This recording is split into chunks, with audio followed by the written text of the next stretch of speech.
Eh bien, bonjour et bienvenue sur l'espace dédié au site mécaniqueuniverselle.net. Le site qui essaie de démontrer que l'humanité, euh, dans son ensemble, le phénomène humain, évolue vers son ultime perfection.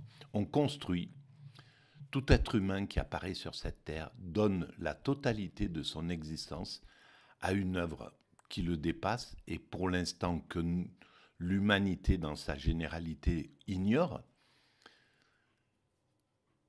le paradis pour nos futurs descendants. On construit un paradis pour nos futurs descendants et on n'en a pas conscience.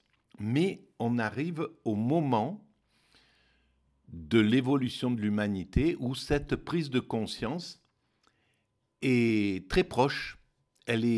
D'abord, elle est possible avec les instruments de calcul, la possibilité d'analyser tout notre parcours jusqu'à présent, entre le moment où nous nous sommes séparés des autres primates jusqu'à aujourd'hui, et de finaliser et de modéliser l'orientation vers laquelle amènent tous les progrès qui ont été réalisés au cours des millénaires et des centaines de milliers d'années de notre évolution. Et donc, à mon sens, on est très proche de la prise de conscience de notre finalité, de notre but, en somme. Voilà. Alors, ça, c'est l'introduction. Et pour démontrer cette théorie, je m'appuie parfois sur des ouvrages que je trouve, des fois que je sauve du pilon ou que je rencontre dans des brocantes, etc. Et là, je suis tombé sur ce bouquin-là. Voilà, alors le titre, j'espère qu'on le voit, oui, c'est « Histoire des idées philosophiques depuis le commencement du monde jusqu'à nos jours » par l'abbé Camille Rambaud. Alors, le commencement, il parle de l'Orient. Il faudrait voir. C'est intéressant parce que c'est un prêtre qui écrit. Bon, moi, j'ai juste picoré. Hein. On voit qu'il parle de la Chine, de la Perse, etc. Voilà, il doit parler d'un peu toutes les origines, peut-être pas les sociétés traditionnelles, qui en fait sont les parents de ces grandes religions et de ces grandes idéologies, la Perse, la Chine, la Grèce, etc. Toutes ces grandes pensées, elles ont des parents, elles ont une origine. Et cette origine, c'est une origine tribale, c'est une origine dans les premières formes de pensée spirituelle, les premiers hommes qui ont réfléchi, qui ont levé la tête et qui ont pensé qu'il y avait la possibilité qu'il y ait une puissance créatrice, etc. Tout ça, c'est à l'origine de la pensée humaine, des grandes religions et des grandes spiritualités, et des grandes philosophies aussi. Voilà, tout découle. Il n'y a pas d'arrivée spontanée qui ferait une rupture totale avec le reste. On est comme notre corps n'est pas en rupture avec le reste des choses. Voilà, notre peau est au contact de l'air, etc. On est constitué de la même chose que l'air, que l'eau, que la pierre, que l'arbre, que les autres animaux, etc. Donc, tout ça, c'est important à tenir compte. Alors, je suis allé directement à la fin de cet ouvrage. Donc, il parle de Saint-Simon, de l'école d'Aristote, de Platon, etc., Dante, la scolastique, Saint-Augustin, bon, et ça monte évidemment. Malebranche, la philosophie allemande, Goethe, Cousin, le libéralisme, l'abbé Noirot. Alors, il y a des gens dont on n'entend plus parler, Ozanam, Blanc de Saint-Bonnet. Et on ira voir, si j'ai un peu de temps, on ira voir qu'est-ce que c'est que ces êtres humains qui ont pensé aussi, qui, pour se retrouver dans cet ouvrage qui parle de l'histoire des idées philosophiques, c'est qu'ils ont été importants à un certain moment. Ce livre a été écrit au XIXe siècle. Euh, l'abbé, Cet abbé, il est né en 1822 et il est mort en 1902, je crois. Donc il a vécu, voilà, sa plus grande partie au XIXe siècle, au moment où les grandes idées socialistes ont émergé. Et donc là, il réfléchit sur l'idée socialiste. Voilà ce qu'il en dit. Donc je lis, je découvre en même temps et éventuellement je commente. Alors, l'idée socialiste, Saint-Simon, Enfantin, Fourier, Cabet, etc. Donc j'ai déjà travaillé un peu sur Saint-Simon, sur Fourier, mais Enfantin, je sais que c'était une sorte de disciple de Saint-Simon. Cabet, etc., ça vaudrait le coup de se pencher un peu sur leurs idées. Voilà comment un prêtre, donc un catholique, voyait les idées socialistes.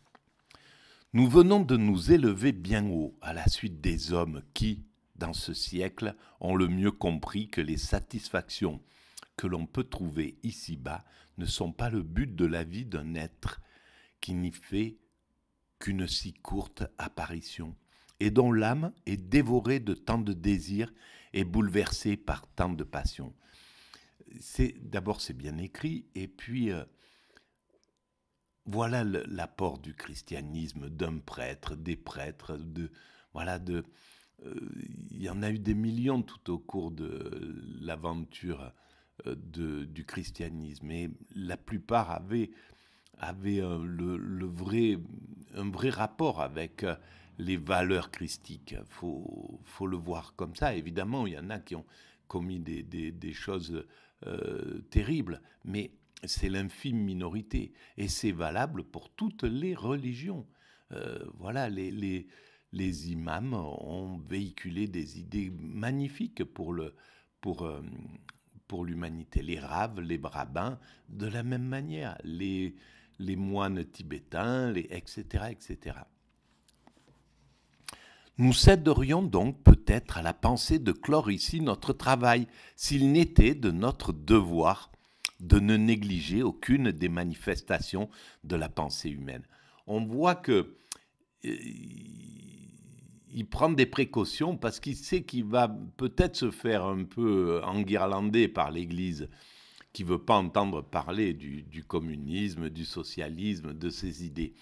Et là, c'est d'ailleurs une erreur incroyable, fondamentale. Alors, ça s'explique, hein, ça se comprend, mais pourtant, il n'y a rien de plus proche que du christianisme, des valeurs du Christ, que les valeurs socialistes, par exemple. Mais simplement, l'Église était devenue une institution. Elle avait acquis un pouvoir au cours des 2 millénaires qui était inouï. Ils avaient des possessions incroyables, etc. Donc, ils étaient rentrés du côté de la bourgeoisie, du pouvoir, etc. Et c'est difficile pour un système qui a le pouvoir de le lâcher. Ils ont commencé à le lâcher justement à partir du 19e siècle et puis au 20e siècle, et pour pouvoir revenir à leur vocation fondamentale qui est le spirituel. Voilà, c'est pas le matériel, leur vocation. Ça a eu un sens, le fait qu'ils aient eu ce pouvoir. Ils ont apporté quelque chose grâce aussi à ce pouvoir. Mais c'est pas leur vocation. On pourrait presque parler, pas d'un accident de l'histoire, mais disons que voilà, ça a été un moment, mais leur véritable vocation, la véritable vocation des religions, c'est le spirituel. C'est pas le pouvoir politique, c'est pas, etc. Et donc, voilà, on y va. Remontant un peu en arrière, nous étudierons donc sommairement quelques idées qui, tout en étant des erreurs, quant au fond, n'ont pas laissé d'exercer une profonde influence sur la marche de nos pays civilisés et même d'y modifier profondément les conditions de l'existence. Donc il reconnaît l'importance du socialisme en précisant que pour lui c'est une erreur. Et à l'époque ce n'était pas une erreur, il défendait des conditions qui étaient inimaginablement mauvaises pour le peuple, et donc le socialisme il est né de la maltraitance du peuple par les dominants, tout simplement. Nous voulons parler de l'éclosion ou de l'expansion de cette idée que si les hommes, surtout les hommes capables, riches et puissants le voulaient, ils pourraient organiser le monde de telle manière que la pauvreté et le malheur y seraient inconnus. Donc il était conscient que c'était possible, que c'était qu'une question de volonté. Et en réalité, c'est les dominants, c'est leur narcissisme qui leur fait croire qu'ils sont plus heureux avec un monde, avec un peuple qui souffre, et que grâce à ça, ils peuvent se sentir supérieurs. Et c'est une grossière erreur, évidemment. L'égalité leur ferait perdre du plaisir, le plaisir de la domination, le plaisir du narcissisme, des plaisirs comme ça. Mais ils accéderaient au bonheur qu'ils ne touchent pas, parce que le plaisir de la domination empêche le bonheur. Le bonheur, c'est quand nos frères vont bien tout autour de nous, quand on sait que tout le monde est heureux, qu'il y a du bonheur tout autour, on est heureux. Mais sinon, on ne peut pas être heureux. On peut avoir du plaisir. Notre narcissisme peut se gargariser de se sentir supérieur à autrui, mais c'est tout.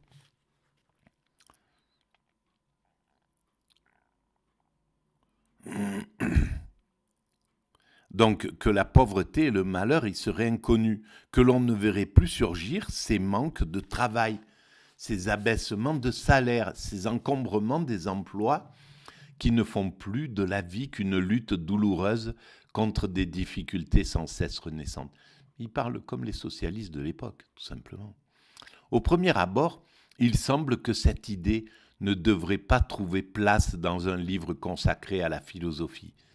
Et pourtant, il est subtil, il est très... Voilà, il sait qu'il va se faire taper sur les doigts. Donc, il y va vraiment en douceur, mais on voit qu'il apprécie en même temps les idées socialistes. Mais c'est le contraire. Donc, que ces idées ne devraient pas trouver place dans un livre consacré à la philosophie. Mais c'est le contraire. Car si une telle idée a pu naître, se développer et troubler aussi profondément les esprits dans nos sociétés, là c'est très intéressant. Ça veut dire qu'à l'époque, le socialisme troublait complètement les esprits de la société. Ça troublait à fond la bourgeoisie, mais ça troublait le peuple qui voyait émerger quelque chose qui allait pouvoir s'occuper de lui, qui vraiment lui parlait clairement. C'est uniquement par suite de l'oubli des notions essentielles que la philosophie a précisément la mission de répandre dans le monde. Voilà, ce qu'il veut dire, c'est la philosophie en fait qui devait qui devait parler de ça. C'était les philosophes. Et donc c'est en fait le socialisme, il est né de l'embourgeoisement de la philosophie, de l'esprit critique. Et pourtant, il était présent, l'esprit critique, évidemment. Il était là. Et puis, ce sont des philosophes, les Saint-Simon, les Fourier, les Cabet, etc. Saint-Simon, descendant du duc auteur des Mémoires, fut le premier qui, au moins de notre temps, rêva de fixer à jamais le bonheur sur la terre. Et il crut en avoir trouvé le moyen par la science et l'industrie. Nous disons au moins de notre temps, car cette idée est aussi vieille que le monde. Ce n'est pas d'aujourd'hui que l'homme cherche à oublier même la mort, afin de n'avoir pas à lutter contre ses passions et à surmonter ses défaillances. Né en 1760 et élevé au milieu de la société si légère de cette époque, et oui, il faisait partie de la noblesse et donc insouciante par rapport au peuple qui était opprimé, et ce qui a donné la Révolution, évidemment. Saint-Simon ne reçut probablement qu'une éducation très incomplète, peut-être nulle sous le rapport philosophique, aussi bientôt ruiné, soit par la Révolution, soit par la vie désordonnée et ses spéculations malheureuses. Il se révolta contre cette société nouvelle qui n'avait plus de place pour les désœuvrés et rêva de l'organiser de telle sorte que les produits soient assez abondants pour que tous, les mauvais comme les bons, les négligents comme les actifs, aient largement toutes les choses nécessaires à la vie et même au bonheur terrestre. Ce ne fut pas là tout le rêve de Saint-Simon. Alors, en fait, on voit à quel point c'est une sorte de souffrance, un déséquilibre qui va engendrer des idées généreuses, qui va engendrer des choses incroyables. Voilà, je cite souvent, même si c'est peut-être pas la réalité claire, mais Gandhi qui se fait maltraiter dans un train parce qu'il a la peau sombre en Afrique du Sud et qu'il y avait l'apartheid, qu'il y avait le racisme, il se fait jeter d'un train alors qu'il allait là-bas en tant qu'avocat ou en tant qu'étudiant avocat, je ne sais plus. Ça l'a tellement révolté, en fait, de voir ce racisme, que rentré en Inde, il est parti, au lieu d'être un avocat et rester dans la bourgeoisie de laquelle il était, il a tout abandonné pour prendre comme mission de chasser les Anglais de l'Inde, donc d'en finir avec la colonisation, et il y parvient. C'est inouï. Donc un geste aussi anodin que le raciste qu'il a jeté d'un train a engendré ça. Voilà. Donc, ce ne fut pas là tout le rêve de Saint-Simon, poussé sans aucun doute, comme tant d'autres réformateurs, par le besoin de justifier sa propre conduite. Il voulut que désormais une morale importune ne vienne plus s'opposer au plus légitime désir de la nature, car, dit-il, alors il luttait contre la morale qui était, et c'était légitime au XIXe siècle et au XXe siècle, de lutter contre la fermeté, la dureté, la résistance au progrès qu'engendraient les religions, en fait. Et donc, c'est la lutte entre les progressistes et entre les réformateurs et les réactionnaires, donc entre l'idée socialiste et l'Église ou la bourgeoisie ou l'État, qui a fait que les choses ont évolué. Donc, c'était nécessaire. Mais la critique était aussi nécessaire, puisque c'est le travail commun entre les réactionnaires qui essayent de freiner l'évolution et les progressistes qui essayent de l'accélérer. Et en fait, c'est ce qui permet à l'évolution d'évoluer à peu près au rythme supportable par l'humanité. Donc, il écrit, donc Saint-Simon, « Si l'oisiveté, l'exagération de la toilette et des soins du corps, les plaisirs de la table et tant d'autres plaisirs des sens sont des maux et s'appellent mal, c'est parce que l'industrie n'étant pas assez développée, les produits manquent à beaucoup. » Il faut resituer ça au XIXe siècle. Donc voilà, aujourd'hui, si nous pouvons goûter les plaisirs de la table, le soin du corps, la toilette, l'oisiveté, chaque fois qu'on est dans cet état où on a le temps de vivre, de se balader, de contempler, où on peut s'occuper de son corps, où on peut avoir le plaisir de la table avec ses amis parce qu'il y a les victuailles, il y a tout ça, et tous ces plaisirs-là, C'est parce que, justement, un Saint-Simon disait que l'industrie n'étant pas assez développée, les produits manquent à beaucoup. À l'époque, il manquait les produits juste pour être heureux. Voilà, ce que nous avons aujourd'hui, ils ne l'avaient pas. Et ce qui nous manque aujourd'hui, c'est-à-dire le calme, la sérénité, l'absence de stress, eh ben, dans un siècle, les ouvriers l'auront. Parce que l'humanité aura évolué dans ce sens.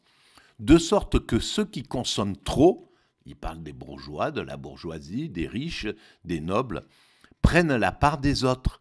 Mais du moment où les produits existeront en quantité suffisante pour combler les désirs de tous, on ne voit pas pourquoi l'on s'en priverait. C'est exactement ce qui va se passer au cours de la fin du 19e siècle et au cours du 20e siècle. Et voilà, donc si aujourd'hui la plus grande partie de l'humanité, et aujourd'hui là, ce contre quoi on doit s'élever, c'est ceux qui, dans certains pays, n'ont pas accès à ce dont nous avons accès en Occident. Par exemple, c'est une aberration, mais ce n'est pas le fait d'avoir accès à une profusion, c'est le fait d'avoir accès au minimum vital pour être heureux. Voilà, le minimum vital, c'est de pouvoir se nourrir à sa faim, avoir un toit, pouvoir s'habiller, pouvoir avoir du temps pour éduquer ses enfants, etc., avoir accès aux soins, accès à l'éducation, etc., pour ceux qui veulent.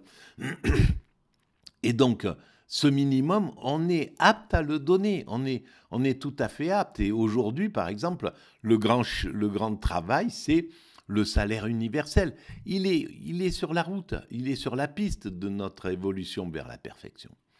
On le rencontrera, ce salaire. Et pour l'instant, les dominants freinent, comme à l'époque, l'Église, les riches propriétaires, le patronat, les dominants refusaient d'apporter de quoi, les plaisirs de la table, enfin, d'apporter le temps nécessaire à vivre, etc., à leurs ouvriers. Voilà. Ils en avaient les moyens, ils ne le faisaient pas. Aujourd'hui, les dominants ont les moyens, même au niveau planétaire, d'organiser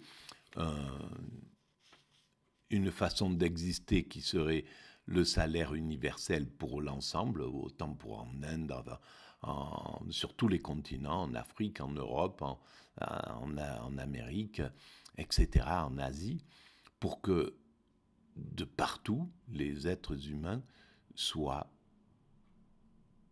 aient accès au minimum pour être heureux.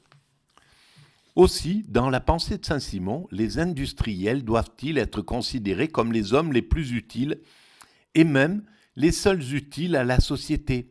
On pourrait sans inconvénient, dit-il, supprimer toutes les autres fonctions. Et dans une espèce de prosopopée, il suppose la disparition de tous les chefs de l'État, de tous les hommes de lettres, de tous les magistrats, de tous les généraux, archevêques, des 10 000 plus riches propriétaires. Ben, en fait, il voulait la disparition aussi de l'oligarchie de l'époque, des généraux, des archevêques, etc. Saint-Simon. Et évidemment, là, d'un seul coup, ça révolte le prêtre, évidemment.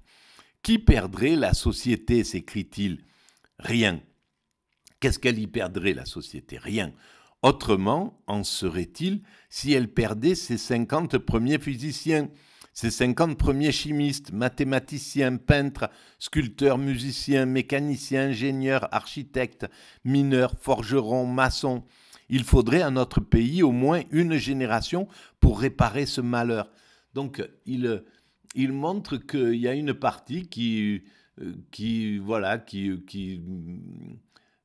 s'affirme aux dépens des autres et dont l'utilité est peut-être pas aussi importante que les autres. Bon, voilà, en réalité, il faut de tous pour faire ce monde. C'est comme ça qu'il se construit. Mais c'était très révolutionnaire à l'époque. Mais pourrait-on objecter à Saint-Simon que deviendraient vos ingénieurs, vos architectes, vos maçons, s'il n'y avait plus sur la terre des littérateurs, des poètes, des artistes qui, par leurs œuvres, élèvent les âmes, font naître en elles ce désir insatiable, ces ambitions sans limite, ces aspirations vers le grand et le beau, et par suite, ces innombrables entreprises industrielles, commerciales ou autres qui vont porter le pain de chaque jour jusqu'aux plus déshérités. S'il n'y avait pas également des moralistes, des philosophes, même des théologiens, qui ont maintenant dans le monde, par leurs paroles, leurs écrits et leurs exemples, la distinction du bien et du mal et la croyance à une vie supérieure, empêchent l'humanité de rouler dans la boue. Et évidemment qu'il a raison dans ce sens-là. Or, pour réparer le malheur qu'entraînerait la disparition des littérateurs, parce que voilà, c'est comme tous les grands mouvements, là, Saint-Simon, le socialisme, il va dans l'excès, il arrive avec quelque chose d'excessif, la dictature du prolétariat, etc., etc. Des idées qui vont au fond et qui ont, d'une certaine manière, marqué l'échec du socialisme. Tout simplement parce que il est arrivé avec cet excès. Et cet excès de dominateur, en fait. Voilà, c'est en Russie, ils arrivent à vaincre le tsar, la noblesse, etc. Et ils partent au lieu d'apaiser les choses, comme d'ailleurs Mandela a essayé de le faire à ce moment-là en Afrique du Sud, au lieu d'apaiser, il y a une sorte de violence qui s'impose. Alors ça, c'est peut-être un peu... Ça dépend peut-être des philosophies d'existence. En Europe, je pense que il y a cette violence qui est sous-jacente. On le voit avec la Révolution française, etc. Chose que peut-être on n'aura peut-être pas avec une autre philosophie comme la philosophie hindoue, voilà. Mais en tout cas,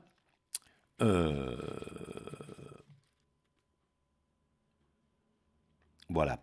Or, pour réparer le malheur qu'entraînerait la disparition des littérateurs, des poètes, des artistes, des philosophes et des théologiens, ce n'est pas une génération qu'il faudrait, mais des centaines de générations, si tant est même qu'ils puissent être réparés.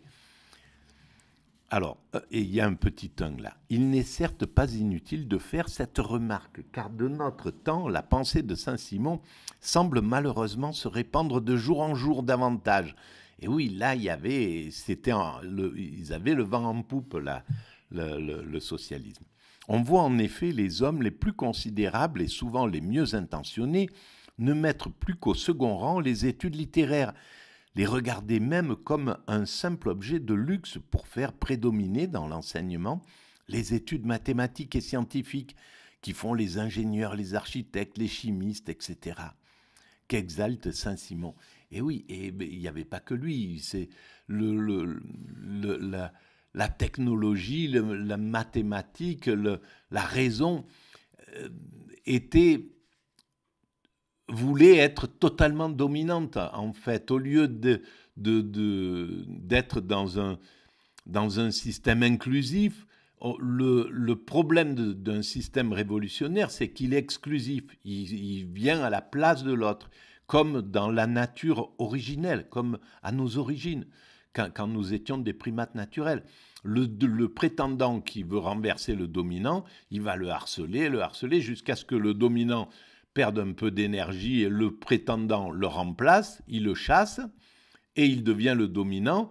Et à ce moment-là, il devient un peu dictatorial. Il ne veut plus revoir l'ancien dominant, il le congédie aux limites du territoire.